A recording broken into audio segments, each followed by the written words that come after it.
Welcome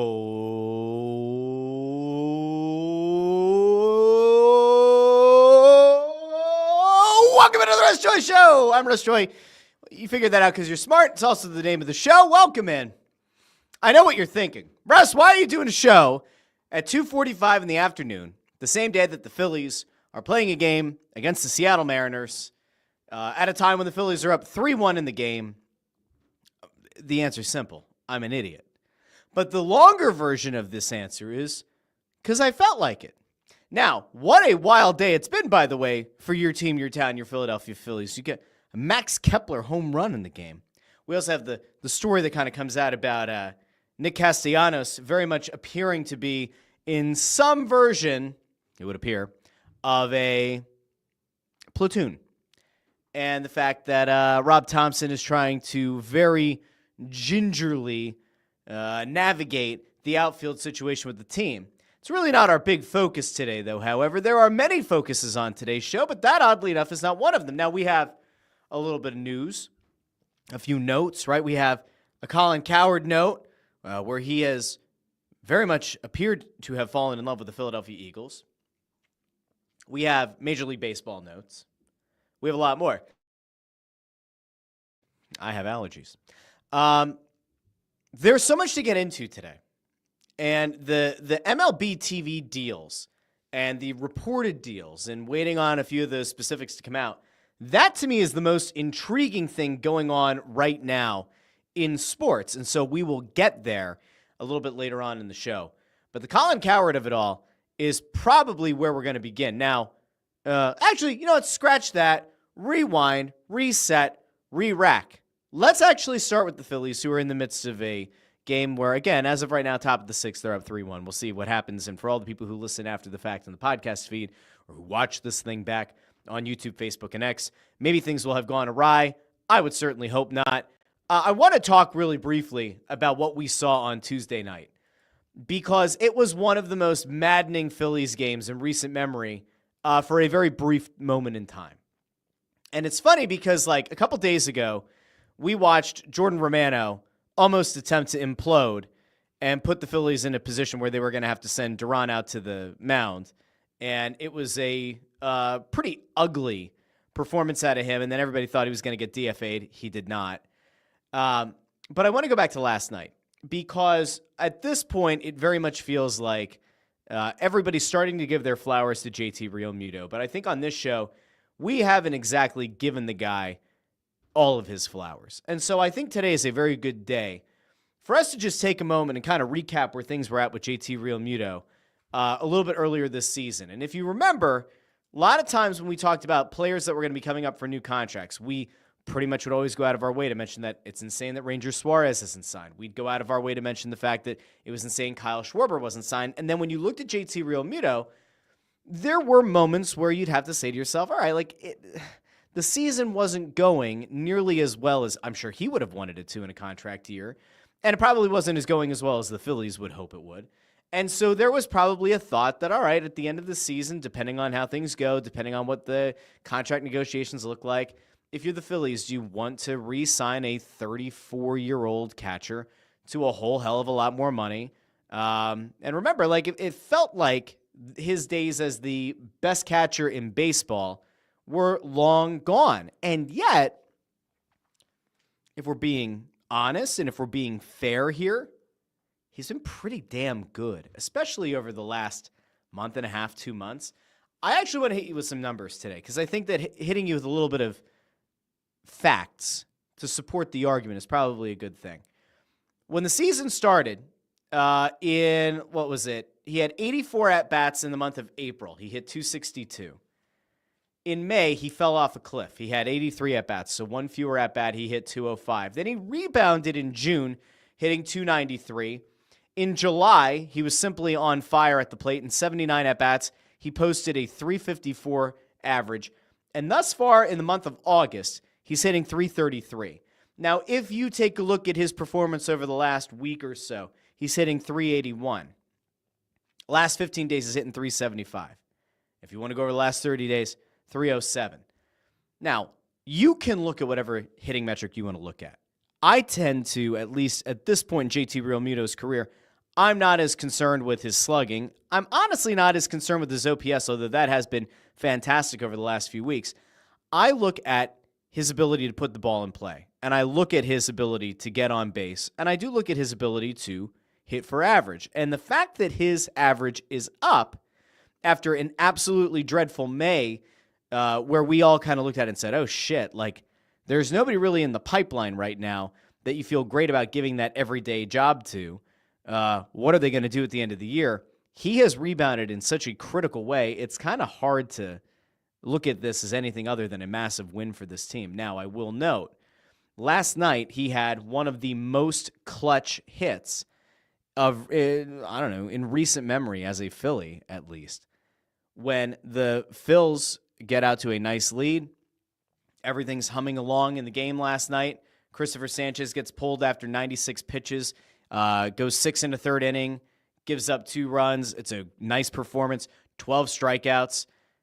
Great game out of Christopher Sanchez. Then you hand the ball to Ryan Kerkering, and the thought is Kerkering's going to be able to get this thing done, get you through the 7th inning, and then maybe you go to a Robertson in the 8th and then a Duran in the 9th, and, game over. We're all happy-go-lucky. We're ready to go home. Everybody feel good about, what's going down. Except that's not exactly what happened, right? Like, the Sanchez game was great. Christopher Sanchez was fantastic. Ryan Kerkering comes in, gives up 2 runs, and you're like, oh shit, now it's a tie 4-4 game. Who's going to be the one to make the impact play? And despite the fact that Realmuto's played very, very well in the last 2 months, I'm not sure that he would have been the guy that you would have thought was going to flip the game on its head, and yet he was. And Realmuto goes out, crushes a 2-run home run, gives you a 6-4 lead, gets you set up for success, and then they eventually turn it over to Robertson in the 8th. You get Duran in the 9th. We don't get to see the entrance of Duran, which obviously people were very upset about. They were very pissed off about, because in fairness, like, we all want to see the Duran entrance. It is the closest thing to a pro wrestling entrance in real sports. And I will go out really quickly. I didn't intend on doing this initially, but I saw the tweet go out. And so I was like, all right, this is probably worth at least a little bit of a conversation, right? Like, everybody wants to see the Duran entrance. It doesn't matter that it's the same thing every time, although I saw they changed the spider on the entrance. Amy Fadul of NBC Sports Philadelphia, she tweeted something out last night, and it kind of got me thinking a little bit. And it was about that decision to go to commercial break when Duran is coming out. So I want to go over to Amy Fadul because I think she's level-headed. I don't think Amy Fadul has a single hater in the city. I think she's a very positively viewed upon member of the media sphere in Philadelphia. So Amy Fadul tweets this out last night.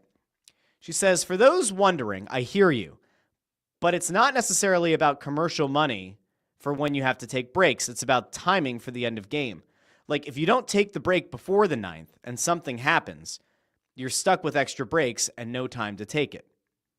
Meaning, you're stuck with extra commercial breaks that you are committed to, but there's no actual time that you can take those commercial breaks." Now, is there a way potentially for NBC Sports Philly to line up one or more of these commercial breaks earlier in the game somehow, some way, a little bit different with baseball? Is there a way for them to get one of those extra commercial breaks in so that you can have the full Duran entrance? Is there a path to potentially doing the Duran entrance and then going to a quick break? The thing that I'm interested in is, like, they don't do picture-in-picture. Like, maybe it's the pro wrestling fan in me. The thing that I don't fully understand, and, like, maybe this is where they can get away with it. Picture-in-picture, very big in some sports leagues, obviously very big in pro wrestling. Could NBC Sports Philly work something out with one of their sponsors or multiple sponsors to go to picture-in-picture? Now, we want to hear the Duran entrance music, so this isn't quite the same thing as we mute the video of the wrestling match or of the game or the race or whatever, and then we're still getting like 60% of the screen is full with full audio of the commercial. Is there a sponsor that is willing to do a picture-in-picture commercial break in order for people to get to enjoy the Duran entrance? Like, think about it. Okay, like, play this one out. I'm not saying this is a good idea, but I'm saying it might be a great idea. All right, let's say Papa John's wants to sponsor Phillies games, right? Papa John's wants to run commercials during Phillies games. Duran is about to come out for the 9th inning. Papa John's is going to get a 30-second ad spot followed by like Cure Auto Insurance or something, right? Well, if you're NBC Sports Philly and you have this minute-long commercial break you need to take, do you go to Papa John's and or Cure Auto Insurance and say, listen, you guys can have these full-screen advertisements, right? We'll get you in the 9th inning, right? Going into the top of the 9th, into Duran coming out to pitch. Or we can do a picture-in-picture ad. Sure, there's no audio, but we can fill up the screen with a ton of your advertising, a ton of your branding, and even make a note that, like, Duran's entrance is brought to you by Papa John's. Use promo code SPIDER or Durantula or something for 10% off your next order. I would almost guarantee you that if a sponsor were to forego their typical full screen, full audio ad and instead offer a promo code for a percentage off of a pizza or whatever for a picture-in-picture where you still get to experience the Duran entrance, I would guess that might end up resulting in more sales than that one regular ad is going to. I would love to know. I mean, food to me kind of makes the most sense. Could you go to an Uber Eats? Could you go to a DoorDash and have the same conversation? Like, maybe that's where you say, all right, from a user experience, from a viewer experience perspective, the viewer would rather see Duran's entrance. But hey, while Duran's coming out to the game, let's throw a 10 or 15% off your next pizza on the screen. I'll tell you what, I might actually be the one to sign up. I might be one to go order a Papa John's pizza, even though it's not my favorite pizza, specifically because it would allow for me to see the Duran entrance. You got Zero here, by the way. Zero Cool 78. I don't think I've seen Zero Cool before. Zero, thanks for being here. Like the video, share the video, subscribe. Says announcement, Duran brought to you by, the Duran entrance is brought to you by Papa John's. Use 15%, or you get 15% off when you use the promo code Duran. All right, cool. Guess what we're doing? We're ordering Papa John's. Let's get Taco Bell in on it, right? Remember the Taco Bell, like if they steal a base in the All-Star game or whatever, everybody gets a free taco? Like, why don't we do that? Let's get Taco Bell. Live Mas with Duran. Oh, just an idea. I'm just a guy. I'm not saying it's a great idea. I'm merely suggesting that it might be worth a look. Might be worth a thought. Yeah, I like to be a little bit creative in advertising. It's something that I like to do. I think that there are creative ways to go about doing things. We might hear some stuff about that at some point in the not-too-distant future. We'll see. We'll see. I'll let you know. But the JT Realmuto home run, going back to it, was a beautiful microcosm of this resurgence that he's had since a woeful month of May. And you have to feel really good for JT Realmuto on a few levels. One, on a human level, you have to feel good for the guy. That where it seemed like things had really fallen off a cliff, he's kind of back to being the guy that we expect him to be. While the power numbers have been what they've been, they're not like insane. He didn't have a home run in the month of June. He had 2 in July. He has 2 so far in August. It's a clutch hit. It is a powerful moment for this team and for a club that is still, I think, trying to figure out a way to balance this horrible news about Zach Wheeler missing time, perhaps missing the season. We found out on Monday's show, we got the breaking news that Wheeler had gone through a procedure to break up the clot. The veterans on this team are probably still trying to figure out a way to kind of balance that idea of we're kind of keeping it business as usual, and at the same time, you're kind of using the Wheeler blood clot and recovery as kind of like a galvanizing thing, as a rallying cry for the team, like let's win it for Wheels. It's cool to see guys like Realmuto getting to step up. I mean, listen, Kyle Schwarber has had a million accolades this season, and there are certainly, he's making a case to be considered strongly for NL MVP. We all know about Bryce Harper. We all know about the love that this fan base has for Bryce Harper. Trey Turner's had a weird season. I think the entire Trey Turner tenure here, unless things drastically change, will always kind of go down as one of those, oh, that didn't go exactly how we wanted it to. Nick Castellanos right now is in the midst of kind of becoming a platoon player because the results just haven't been there. It's cool to see a guy like Realmuto get something going in a positive direction, and here he is in a career or in a contract year, and you have to start wondering if you're the Phillies, how much has his production over the last 2 months impacted what you're willing to give him, but maybe even more importantly, what he thinks he is worth and what he's willing to take. You know, if there was a scenario here where the Phillies could get a JT Realmuto who was playing at 60% of what you expect him to be, could they have found a path to bringing him back on a 2, maybe 3-year contract at a lower number? Does his play over the last couple of months change that now, where he believes he's worth $20, $25 million a year because he still plays a premium position at catcher? I think, if you're the Phillies or any other team, you're probably looking at a scenario where Realmuto is going to have to change positions at some point in the next 2 years, you would think, or maybe he's going to play half his games a catcher, half as a DH, or half a catcher, half at first base. Then you have this weird thing, right, with Schwarber where he's your DH, and Harper might have to go back to the outfield. Harper said that he's willing to go to the outfield if they get the right guy at first base. Well, what if Realmuto has to move to first base because, catchers have a certain shelf life before their knees give out, before they start having a lot of legitimate issues? Would Harper move to the outfield so that Realmuto could play first? But then that means who's going to play catcher? And who do they have in the farm system to play catcher? A lot of things that we have to figure out, but the positive is you don't have to figure them out right now. But what we can figure out is that the Phillies, things are kind of looking okay. They're starting to look a little bit better. The Wheeler thing, very upsetting. Although, it's good that they caught it when they did. And I think I said the other day, kudos to the Phillies doctors. And in the time since, we've learned it was actually the Nationals doctors who caught it. It was the Nationals doctors who were able to find the blood clot and take the new symptoms, the deadening of the arm, into account. And it was the Nationals doctors who ended up finding it. That's not to take a shot at the Phillies doctors. Obviously, symptoms change over time. What you're able to see and how you're able to see it can change over time. But kudos to the Nationals doctors for finding that blood clot. Okay. I want to now pivot to a couple of other things, but in the meantime, I'm going to pull up the comments section. So down here, bottom right side of the screen, if you're new to the show, this is where the comments will go. We've already had a bunch coming in across YouTube. They'll start populating there from now until the end of the show. I just forgot to bring them up in the beginning. So in the meantime, we'll bring up some of the comments live on screen. So Chris Freed over on YouTube asks, is this a live at the bank episode, or are you going to have Anthony report live during your show? I reached out to Anthony Sanfilippo, and I was like, hey, you want to come on to talk about a couple of Phillies things? And he's like, I got to go do the Phillies game. And I said, well, aren't you just an ass? You punk. He's down there covering the game. He's thrilled, I'm sure. Nothing would make the other Phillies writers happier than having Anthony be loud and boisterous on this show from the press box. That could be a lot of fun. Video guy Amadeus here says you have to consider re-signing JT at this rate. I think you have to. Question again is, what's the term? What's the AAV? That's ultimately what it's going to come down to.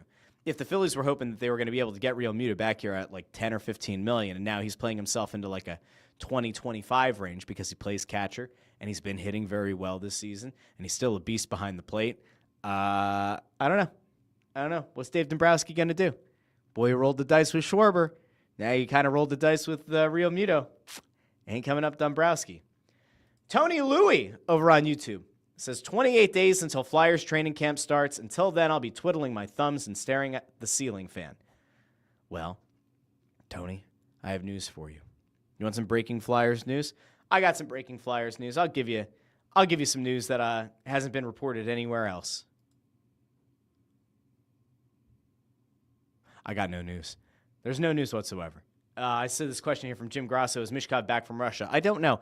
So it's interesting. Mishkov was playing abroad. He played in the KHL versus NHL Russian Stars game. He played in a 3v3 tournament.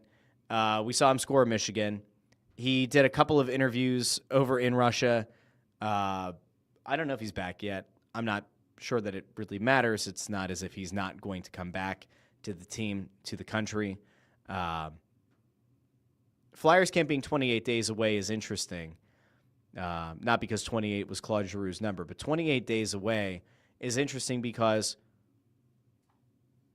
I think that most people who care about the Flyers still don't exactly know what to expect from the team. And we'll talk about the Flyers ad nauseum on this show when training camp starts and when the season is back in full swing. But it's interesting that things haven't really changed in the discussion around the team. Like the way that this team is being looked at, so much of it is kind of based around the goalies, right?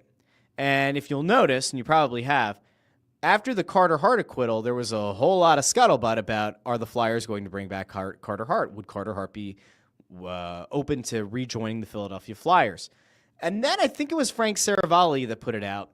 But there was this notion that, like, no one is actually having the conversation internally in a meaningful way with the Flyers or any other team, because there are still potential punishments that are going to be levied by the NHL. Most notably that they're going to have to appeal to get back into the league. And there could be suspensions. There could be fines. There could be additional things that any of the players who were part of that trial, of the Hockey Canada trial, are going to have to clear in order to get back into the league. I have heard nothing. I have heard nothing in recent weeks that would give me the indication that, oh, yes, the Flyers are ready with a contract on their desk, ready to pass it across for Carter Hart's signature, pending Gary Bettman letting him back in the league. I've got no indication that that's the case. So, as things stand right now, you are very much looking at a Sam Ersson and Dan Vladar goalie tandem, probably Ivan Fedotov and Carson Bjarnason down with the Phantoms, and then you have Alexei Kolosov just kind of floating out there in the ether. No idea what to make of that, or what to make of him, or what to make of his future in the National Hockey League. The question, I think, is going to remain out there. Will Kolosov end up being a guy that teams are willing to consider trading for? And I think if they are, Kolosov is going to have to accept an assignment to the AHL. That'll be a major contingency for any team that wants to acquire him. I think that there are enough teams right now that know what he was able to produce with Dynamo Minsk. They saw what we all saw last year, which was a guy who looked pretty overmatched in the NHL, but is still young enough and is still dynamic enough that with the right coaching, with the right development in the AHL, could ultimately be an NHL goalie. Now, maybe not a shutdown guy, certainly not a bona fide stud, but at least an NHL backup. That could be in play. If Kolosov and his camp are willing for him to report to an AHL team, maybe spend part of a season with the AHL team, and then an injury pops up and boom, he ends up on an NHL team, cool. I don't see a path to it in Philadelphia. I still think that ultimately Ivan Fedotov and Bjarnason are your tandem in Lehigh Valley. And then, of course, you've got Vladar and Ersson vying for time, with Ersson probably being the guy, the leader in the clubhouse for the bulk of the starting minutes in net for the Flyers this year. But it is interesting, and we had this, we talked about the fact that Tyson Forster, the news is getting a little bit more positive. The thought is that he could be ready for the start of the season, maybe not the start of training camp. Still haven't gotten firm confirmation there that that is the timeline. Still haven't gotten full-on confirmation that the infection is totally cleared, or whatever the issue was that led to the infection is fully healed or cleared. Until we get that, kind of hard to know. But if you're a hockey fan, if you're a Flyers fan, and you aren't as locked in on the Phillies, or you don't care about Eagles training camp notes and stats in the NFL preseason, if you are a Flyers-only fan, 28 days. And then we are locked and loaded with the Philadelphia Flyers until next March, April, maybe May, maybe June. No, definitely not. But maybe. Now, I do want to get to a team that we do expect to have a lengthy run, a deep run into the postseason. And that is none other than your team, your town, your Philadelphia Eagles. And the reason that I bring up the Philadelphia Eagles is because we got to see one of the people that I tend to look at and say, this is a pretty good gauge on where the national media stands on this team. This is a guy who is very, very good at giving us the national perspective on how national media view the Philadelphia Eagles. And that's Colin Cowherd. Now, what does Colin Cowherd do?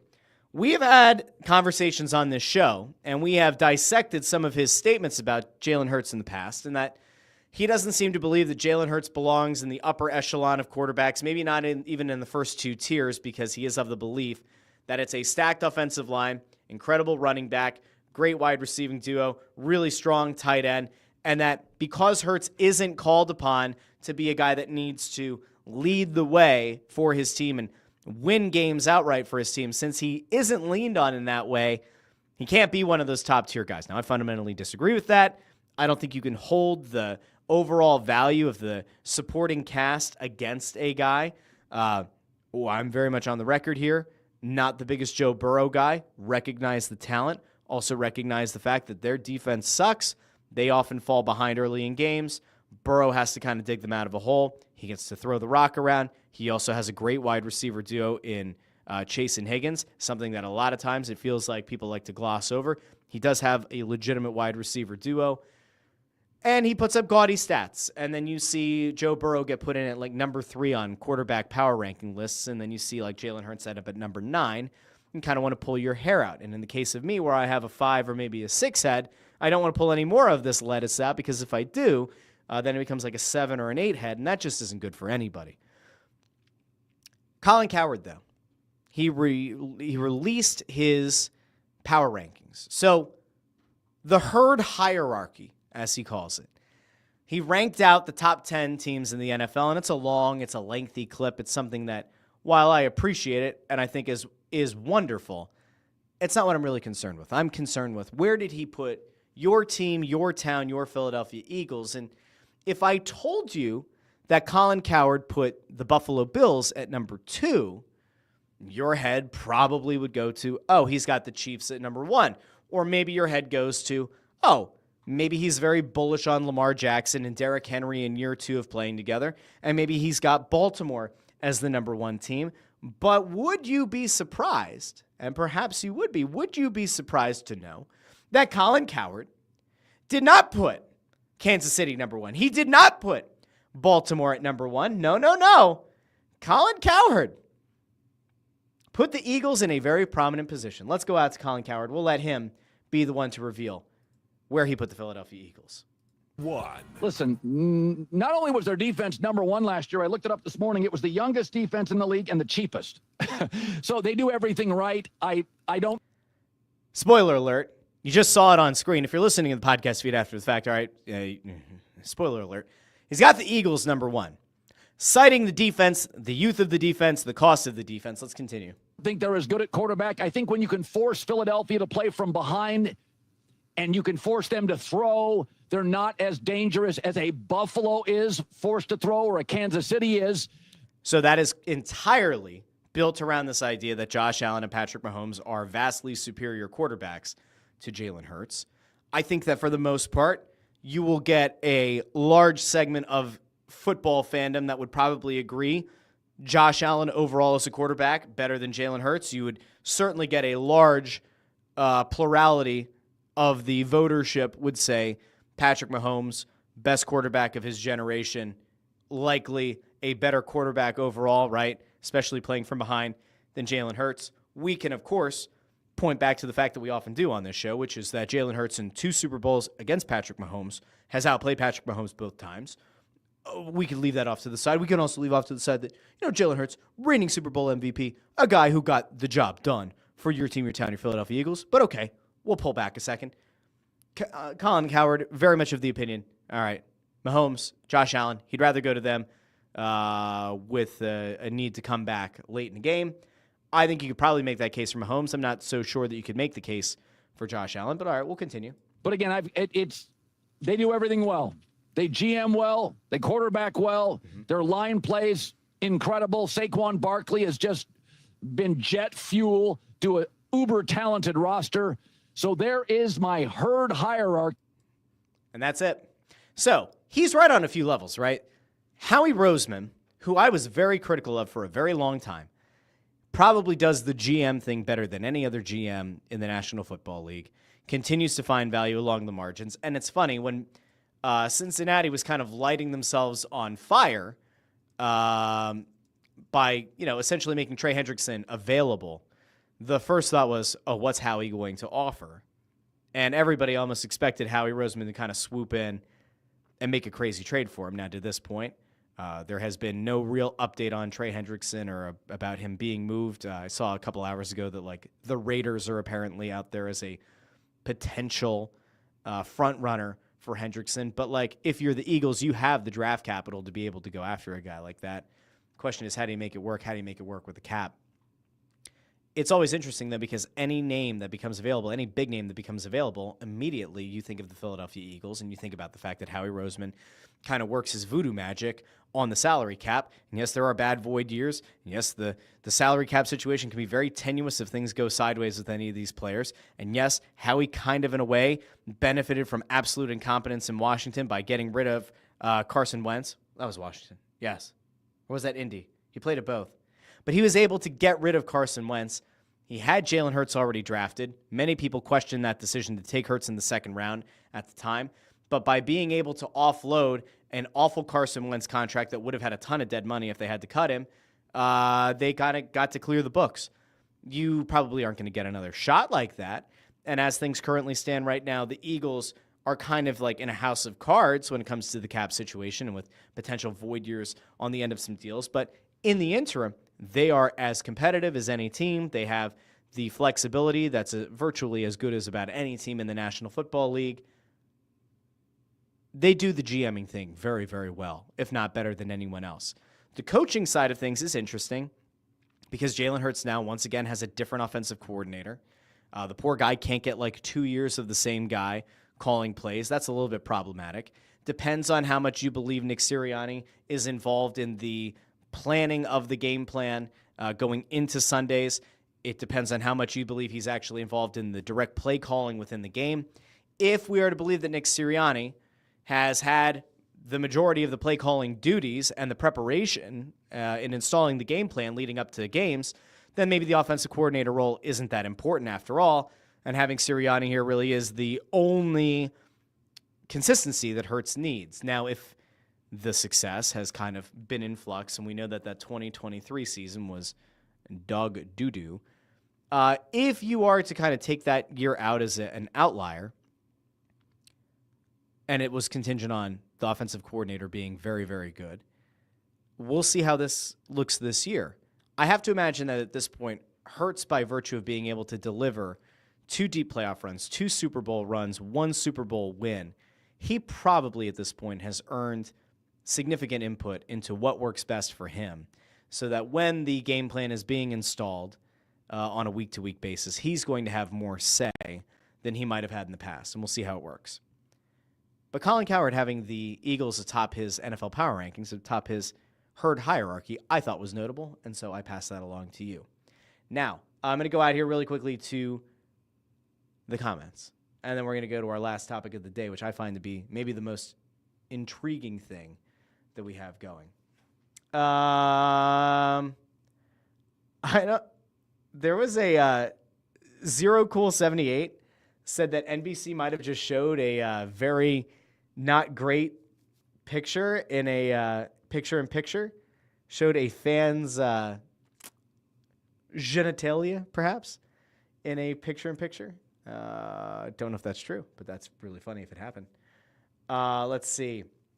Chris Freed asks, why do we suddenly care about what national blowhards say? I think it's good for perspective, right? Like, we know what's being said locally. We know what the radio stations are saying. We know what NBC Sports Philly says. We know what they're saying at The Athletic and at PHLY and at all the other outlets and at all of the podcasts that you care about. You have an idea of where people are landing. But sometimes I think it's great to have that national perspective. That's also why when hockey and basketball season roll around, I like to watch the national broadcast over the local broadcast because I like to have an idea of how do the national broadcasters and the national studio pundits, how do they feel about the Sixers and about the Flyers?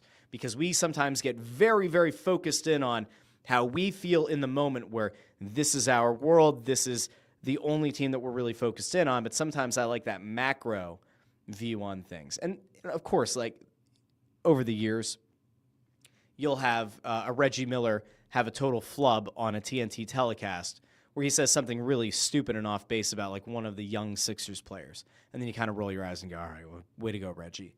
But on the whole, I like having that national perspective. And when you have it from somebody who has the kind of longevity in the industry that Cowherd does, I still think that it's notable. Peter Tom Willis, not a big Cowherd fan, though, says, don't try to understand his takes. He flips and flops worse than anyone.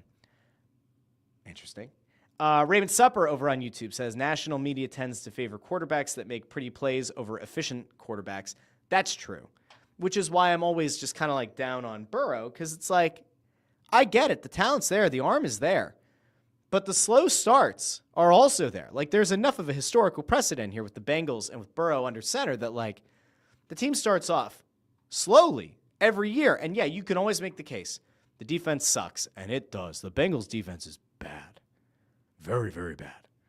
But at some point, like, if you're this transcendent generational quarterback, don't you still have to get the job done? Like, don't you still have to be able to rack up more points than your woeful defense gives up on a week-to-week basis? Maybe, maybe not.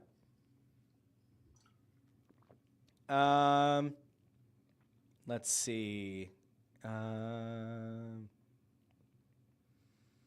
Okay. I just saw Zero Cool with a clarification down there. You can see it in the box. All right, I want to get to the last thing.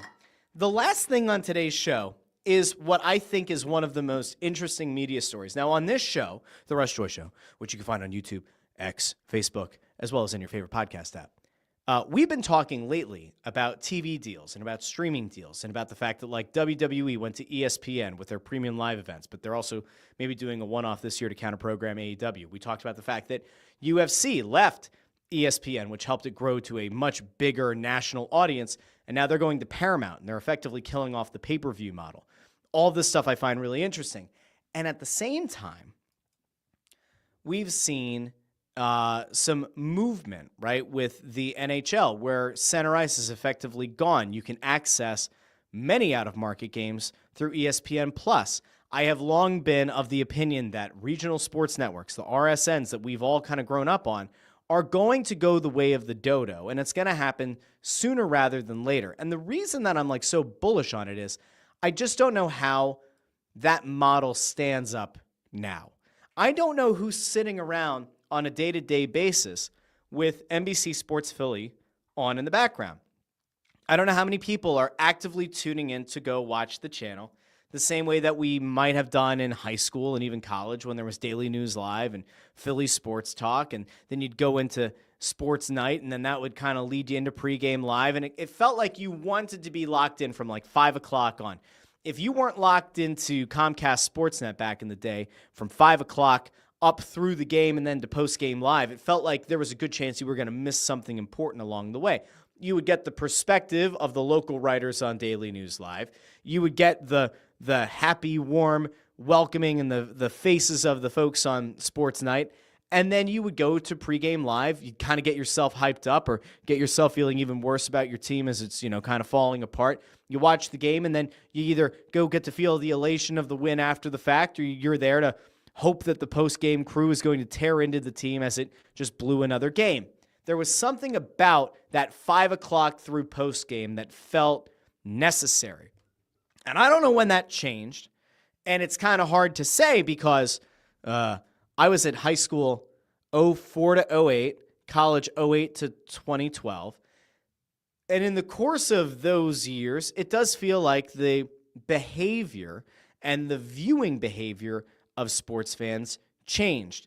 And as we started seeing more streaming services kind of making their way into sports, we started to see that there was a decentralization of the user experience. So you no longer felt like you needed to tune into your regional sports network at 5 o'clock and watch all the way through postgame. No, now you could just kind of cherry pick little clips on social media. And even now, you can cherry pick clips that go around from pregame live or postgame live from NBC Sports Philly. You'll catch those on X. You can catch them on TikTok. Whoever clips them up, you can find that stuff now. You, even to some extent, if you don't want to, you don't have to watch the games anymore. I mean, you can look at somebody locally like Nick Piccone, who clips up all of the Phillies highlights, right? And then does like the Phillies radio and then Phillies TV and then the opponent's radio and the opponent's TV call. And now you're being served this experience that is far beyond what you're getting by sitting there watching the entire game. Now you don't have to sit through the 2.5 hour game. You can kind of jump in and kind of jump out when you need to. And maybe you're not as locked into every single pitch, but instead you get the notification, oh, Realmuto just hit a home run to go up 6-4. Let's go check out Nick Piccone's work. Here's how it sounded on Mariners radio. Like, that's interesting.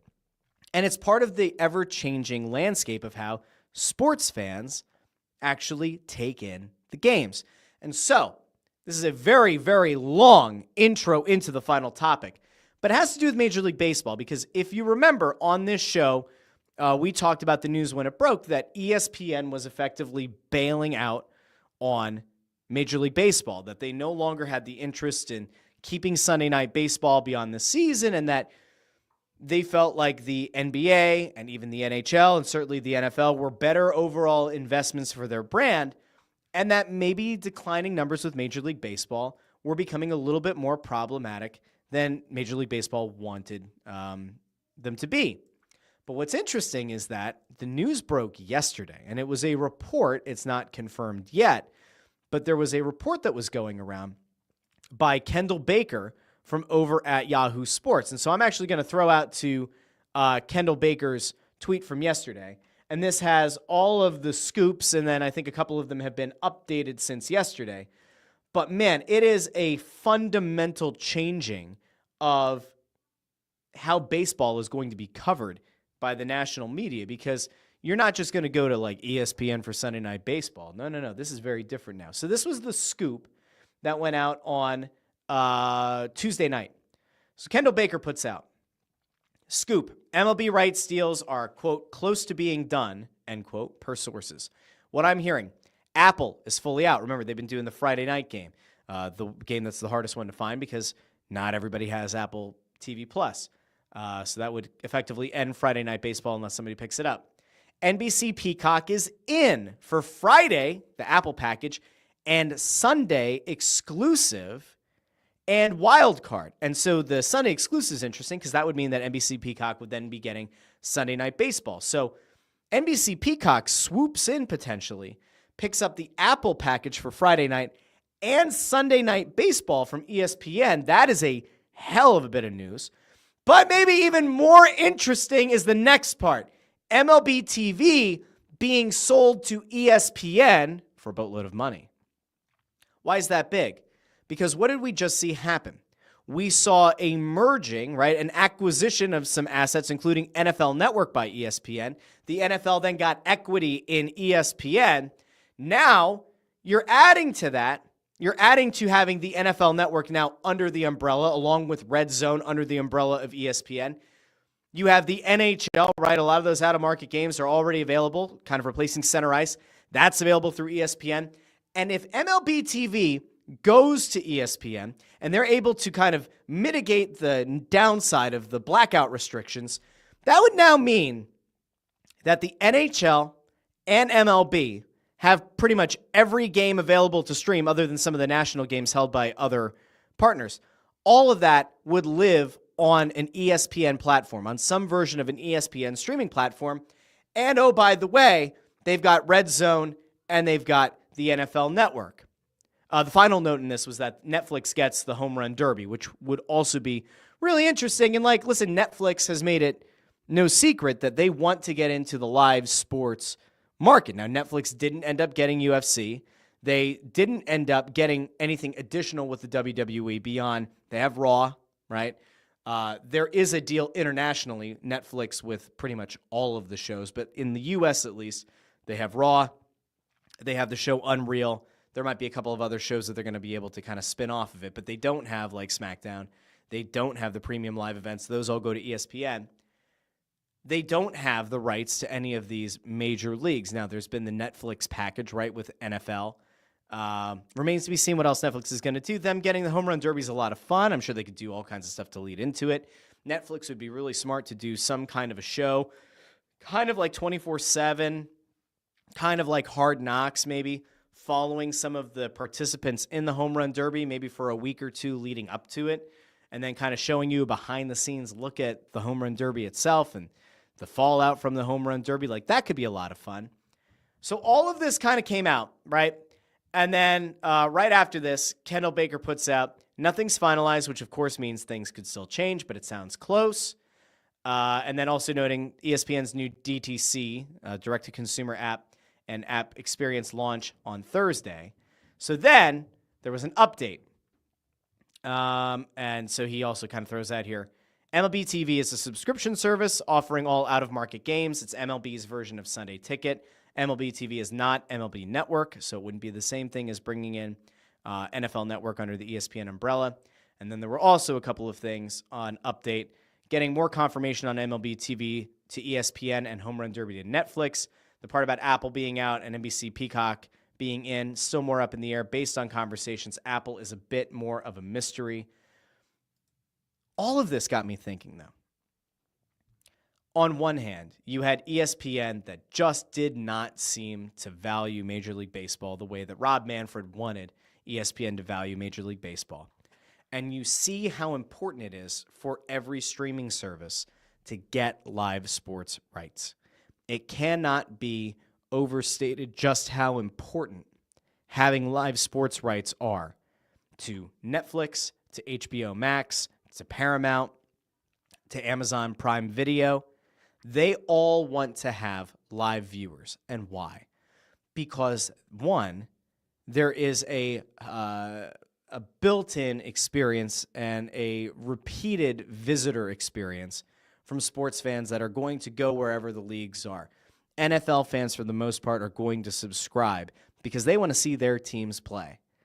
You're going to get basketball fans, hockey fans, in this case, baseball fans, that are going to now subscribe maybe to the direct-to-consumer product from ESPN. And if they're cord cutters, this even makes the $30 a month price tag seem even more palatable. Now you get the NHL, you get MLB, you get the NFL Network, you probably end up getting Red Zone out of it. Like, it's a pretty damn good deal at $30 a month if you're a cord cutter. And if you're a cable subscriber, unless you're on like YouTube TV like me, and you don't get the DDC product, it's pretty damn good value. It's a nice little add-on if you're a cable subscriber.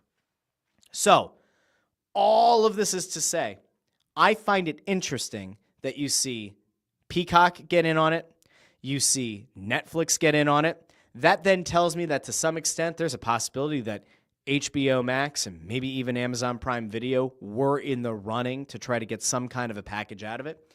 It's just interesting. I think the whole thing is really, really interesting. And the ESPN product to me, maybe more so than anything, is truly interesting in this.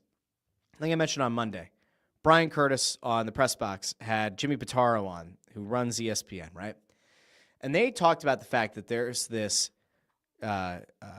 customized Sports Center experience that they're going to be delivering with this new ESPN direct-to-consumer product. Presumably, they are going to have a way to present you as a Philadelphia Phillies fan or a Philadelphia sports fan a localized version of Sports Center that might not have to show up at 5 o'clock in your feed, but will be available to you on demand. Perhaps you are one of those nasty fans that somehow supports the Cowboys and the Lakers and the Yankees and like Notre Dame or something. And now you're going to have your own customized Sports Center for your janky-ass 90s front-running team fandom. Oh, but my dad was a fan. Oh, my grandfather was a fan. Shut the hell up. Be a grown-ass adult and like the teams that you want to like. I digress. If they're going to present you a customized Sports Center, right, and now you also have Major League Baseball, NHL, some NFL assets as well, well, all of a sudden, that decentralized fandom that I talked about, that user journey, that viewer journey that once was in place with your regional sports network where you would watch a daily news live, lead into pregame live, into the game, into postgame live, while that has largely died off, you're going to essentially get a customized version of that with ESPN, right? Like, if you get this customized Sports Center, and then they feed you into a pregame show that maybe is for the league, right? Maybe is for Major League Baseball. It's more of a league-wide pregame show, but they're touching on your favorite team as well, or it's an NHL game, they're touching on your favorite team as well. Then you have your game, and then post-game, they hit you with another like customized Sports Center, and then Scott Van Pelt is on later on. They're going to keep you in that app. And then they're also going to be able to feed you recommended content. That, like, if you're trying to navigate away from something on the live feed on this ESPN app, maybe they hit you with like a best of Phillies. Maybe they hit you with like some kind of a Phillies yearbook for '08.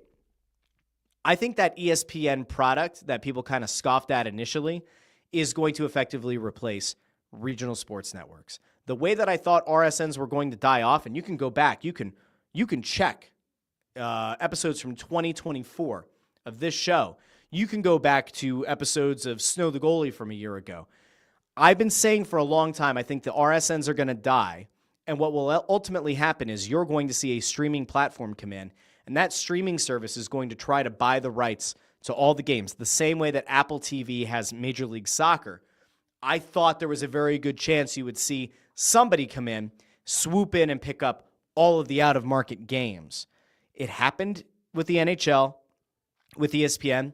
I did not expect it to happen with Major League Baseball, but if they are going to acquire MLB TV and you're going to get all the out-of-market games as well, it kind of removes the need for regional sports networks. And in fairness, if you've been somebody who's subscribed to cable for practically no other reason than wanting to be able to keep up with your teams, well, now not only do you have a service that's going to serve you, your team, and your team's games, but they're also going to give you all the games so that, like, all right, Phillies game's out of rain delay. I have 8 other games that I can pick from in the same app.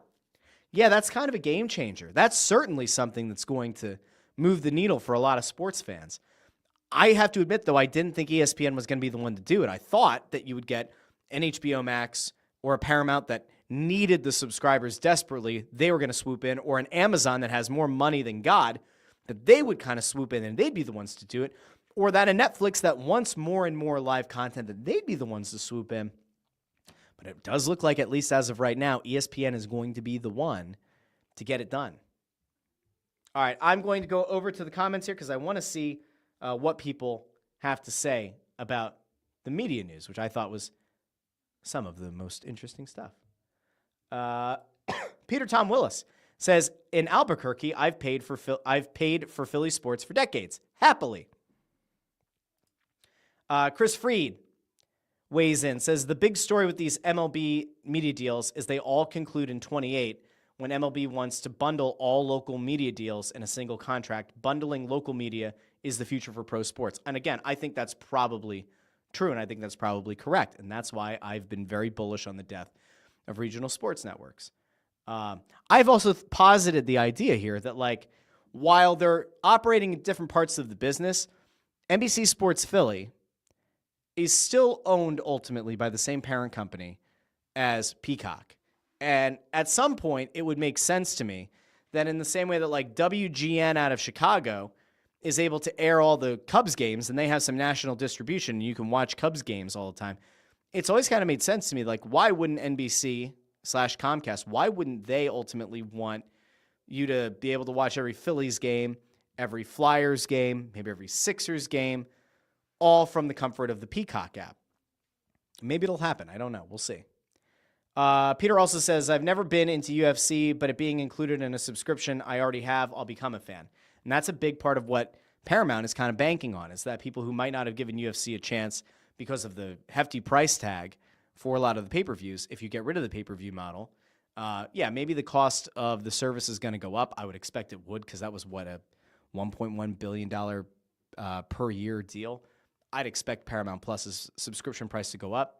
If you're there for shows like Dexter Resurrection, which, again, had an amazing episode last week, chances are you're probably still going to pay for it.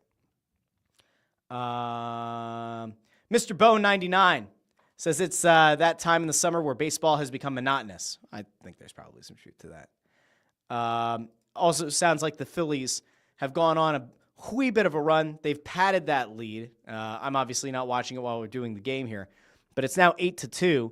The only thing they could do right now is what Peter says here: bring in Romero. I think he means Romano. If you bring in Jordan Romano, not Ray Romano. If you bring in Jordan Romano, you might actually get to see Duran today. It's a good point. Amadeo says ESPN really needs to bring the multi-view feature to every platform. Well, that's where, like, YouTube TV's done a great job of kind of expanding it and allowing you to customize the multi-view a little bit better. ESPN's going to have to do it. I mean, if they're going to have all of the games, get me 4, 6, maybe even 8 games on the screen at the same time. That could be fun. Peter Tom Willis asks, what is the price increase of ESPN going to be? So ESPN Plus is going to still exist in its own ecosystem.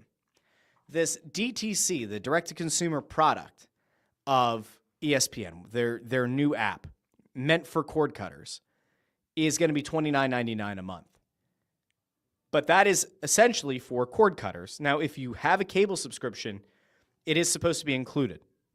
So a lot of the streaming that you would do through that app, you'll also have access to.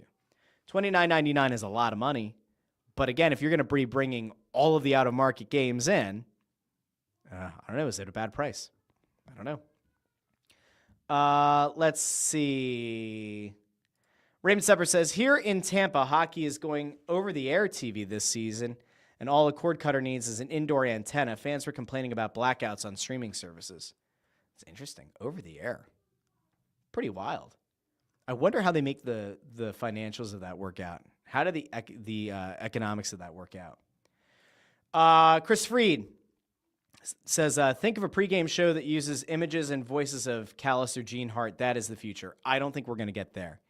I'd be shocked if we got there. Where they're like going to use AI voices, AI voice clones of the announcers of yesteryear. I can't imagine that would happen, but we'll see. All right, I think that's a good place to end for today.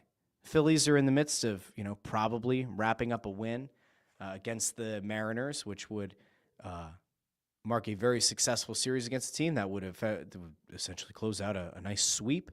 And again, they won 2 of their last 3 against the Nationals down in D.C., so get a little bit of momentum going here. And then they'll be welcoming the Nationals back to town into Philadelphia on Friday. They have an off day Thursday, so we shall hope, right, that things are going to continue to trend in the right direction with the Philadelphia Phillies, and we'll be back on Friday.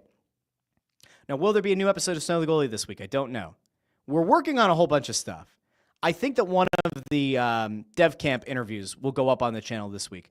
We've been dealing with some stuff in the background here with Snow the Goalie. There are a bunch of things that we're working our way through right now. They're all good, but we're working through a few things. And Bundy, I believe, is on vacation. I was on vacation last week, so we'll keep you posted, if nothing else. And I see Video Guy Amadeus in the comments, so he'll know.